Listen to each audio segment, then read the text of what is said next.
Alors, Skolvreis est la branche éditoriale de l'association ARFAS, une association qui a été fondée en 1933 pour la promotion et la défense de la langue et de la culture bretonne en général. Skolvreis veut dire l'école bretonne.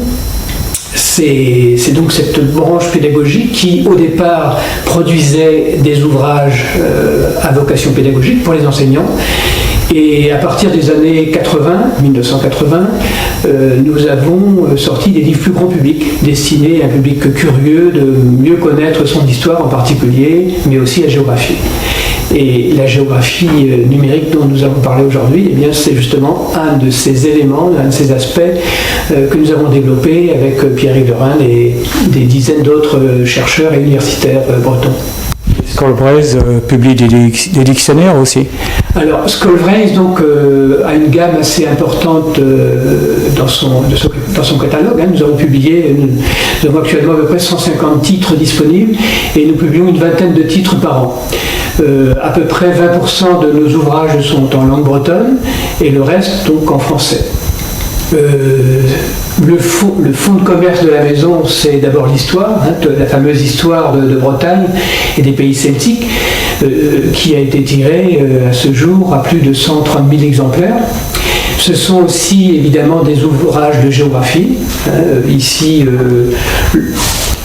un des tout premiers livres de géographie, c'est la géographie de Pierre-Yves Lerin, qui est sorti dans les années 80.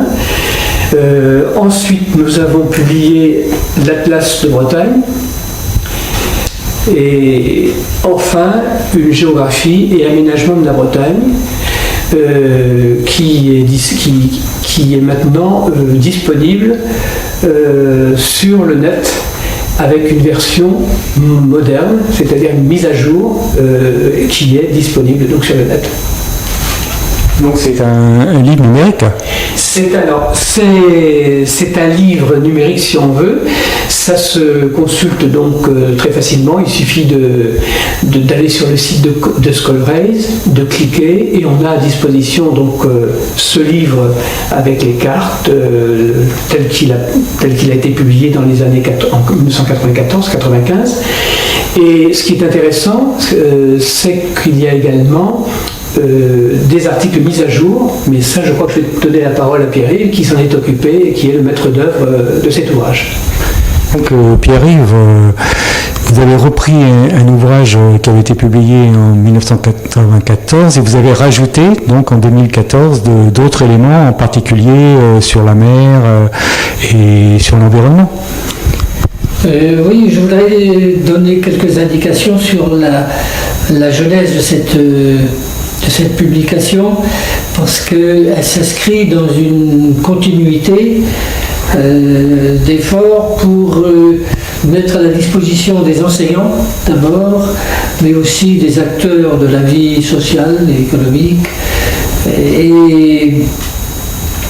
et aussi des étudiants et autres personnes intéressées par le sort de la Bretagne. Et nous avons l'initiative finalement, elle est partie de Nantes. Il se trouvait que dans les années 70, j'étais enseignant à l'Institut de géographie et aménagement de l'Université de Nantes. Et nous avions créé là un système d'enseignement qui comportait des options. J'avais proposé évidemment une option géographie de la Bretagne.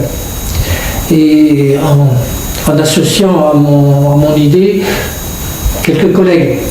Donc à partir de là, j'avais une base pour l'édition d'un ouvrage. Et c'est parti vraiment de là-bas. Nous avons donc publié en 1976 une première géographie de la Bretagne, en noir et blanc, des moyens assez limités, et c'est un ouvrage qui s'est bien vendu.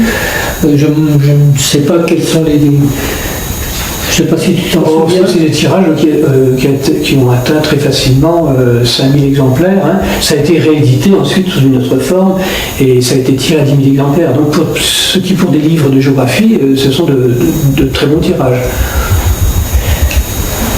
Alors ensuite, on a repris le collier avec à peu près la même équipe en 1994. À ce moment-là, le recrutement de l'équipe d'universitaires s'est fait sur toutes les universités de Bretagne.